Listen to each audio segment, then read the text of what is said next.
అద్భుతమైన దావత్ బాస్మతి రైస్ వాడినా సువాసనతో గుమగలమలాడటమే కాదు, నోటికి కూడా తాకగానే అద్భుతమైన రుచి రావాలంటే ఇలా నీళ్ళల్లో తగినంత కరెక్ట్గా ఉప్పు వేసుకుంటేనే మనకి టేస్ట్ వస్తుంది. అందుకని ఉప్పు వేసాను. మరి రైస్ పలుకులుగా కావాలంటే ఇందులో కొంచెం నూనె కూడా పడాలి. సో మరి వేసాను. మీకు గరం మసాలా ఏదైతే ఉందో అది కూరలో వేసుకోవచ్చు, లేదంటే మనం ఈ ఉడుకుతున్న నీళ్ళల్లో కూడా వేసుకోవచ్చు. వేసేసి ఆ మంచి సువాసన అంతా ఈ బాస్మతి రైస్తో పాటు పట్టుకొని రైస్ మరింత సువాసనగా వస్తుంది. దీంట్లో మనం నానబెట్టుకున్న బాస్మతి రైస్ వేసి చక్కగా ఉడికించేసుకుందాం. మనం కడిగిన బాస్మతి రైస్ని చక్కగా ఇందులో వేసేసుకుందాం. ఈ బియ్యాన్ని ఒక్కసారి కడిగి నానబెట్టిన తర్వాత కొంతమంది ఉంటారు ఆ నీళ్ళల్లో వేసి బాగా కడుగుదామని పిసుకుతూ ఉంటారు. అలా చేయకూడదు, ఎందుకంటే మన రైస్ విరిగిపోతుంది అలా చేస్తే. అలా కాకుండా ముందుగా లైట్గా కడిగేసి నానబెట్టాలి. నానబెట్టిన తర్వాత మాత్రం దాన్ని ఎక్కువగా కలపకూడదు. ఇప్పుడు మన ఈ రైస్ని చక్కగా ఉడికిన తర్వాత ఈ కాకరకాయల పైన వేసి మన బిర్యానీ సెట్ చేసేసుకుందాం. ఈ రైస్ ఒక 85% ఉడికిన తర్వాత దాన్ని తీసి ఈ కాకరకాయల మీద వేసుకోవాలి. ఇప్పుడు కాకరకాయలు కూడా చక్కగా ఉడికిపోయాయి, మంచి వేపుళ్ళ రెడీగా ఉన్నాయి. దీనిపైన మనం చేసుకున్న ఈ రైస్ని ఇలా చక్కగా జల్లేసుకున్నాం. ఈ రైస్ని మీరు ఎలా జల్లుతారో అలాగే మీ రైస్ చక్కగా చూడ్డానికి పువ్వుల్లా తయారవుతుంది. అదే కనుక మీరు ఈ రైస్నంతా ఒక స్ట్రైనర్లో వేసేసి దాన్ని దీనిపైన గుమ్మరించారనుకోండి, ఆ రైస్లో అలా పువ్వుల్లా చక్కగా ఉండదు. చూడండి, జల్లేటప్పుడు కూడా ఎంత చక్కగా ఇలా పువ్వులుగా. అయితే ఈ రైస్ మధ్యలో ఉండవలసిన గ్యాప్, అంటే లోపల ఒక్కొక్క మెతుకు పడేటప్పుడు దానికి చక్కగా గ్యాప్ ఉంటే మన రైసు చక్కగా పలుకులుగా వస్తుంది. మరి మంచి సువాసనతో ఇక్కడ అద్దిరిపోతుంది. దీనిపైన మనం కుంకుమ పువ్వు నీళ్ళు, అలాగే కొంచెం కొత్తిమీర, పుదీనా ఏదన్నా ఇందులో వేసుకోవచ్చు.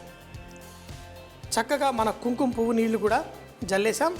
దీనిపైన మనం ఉల్లిపాయలు, కొంచెం బ్రౌన్గా వేసుకున్న ఉల్లిపాయలు కూడా మంచి టేస్ట్ అందజేస్తుంది.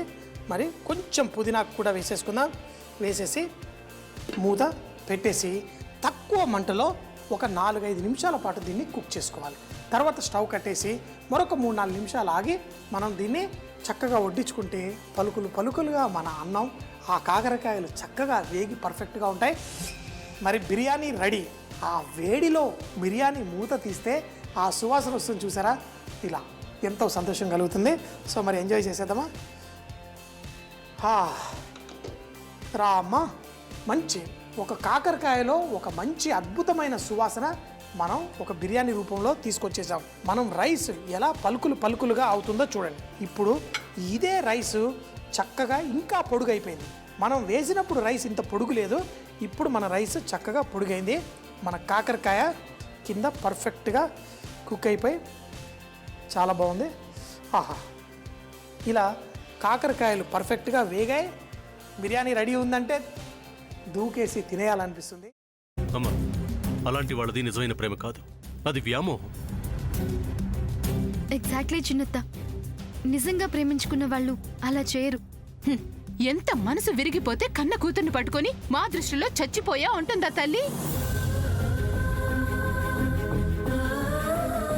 అది సరే అమ్మా, తన కూతురుతో తన మాట అనేటప్పుడు ఆమె మాటల్లో వ్యథ, కళ్ళల్లో బాధ గమనించావమ్మా? పెద్దబాబుకు బర్త్డే విషెస్ చెప్పు కూడా వెళ్ళాం కదా. ఊరికే ఎలా కాలిపోతుంది? మంట పెడితేనో పడితేనో తగలబడుతుంది.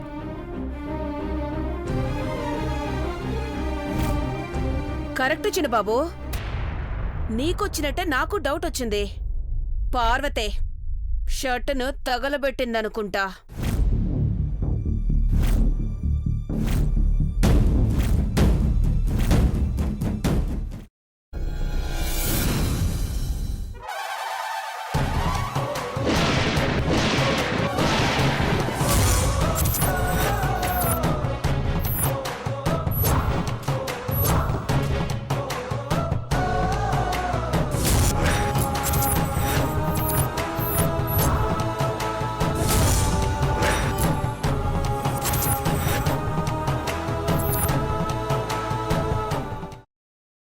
తర్వాత పొట్టు తీసేసి చాప్ చేసి పక్కన పెట్టుకోవాలి. ఒక ప్యాన్లో కొద్దిగా నూనె వేడి చేసి అందులో ఆవాలు, మినప్పప్పు, శనగపప్పు, కరివేపాకు, సన్నగా తరిగి పెట్టుకున్న ఉల్లిపాయలు వేసుకుని 1 నిమిషం పాటు వేయించుకోవాలి. ఆ తర్వాత కాల్చి కట్ చేసి పెట్టుకున్న వంకాయని కూడా అందులో వేసుకుని బాగా మిక్స్ చేసి బౌల్లోకి ట్రాన్స్ఫర్ చేసుకుని అందులో తగినంత చిక్కటి పెరుగు లేదా పల్చటి పెరుగు వేసుకుని మిక్స్ చేసి అన్నంతో కానివ్వండి, చపాతీతో కానివ్వండి సర్వ్ చేసినా చాలా బాగుంటుంది.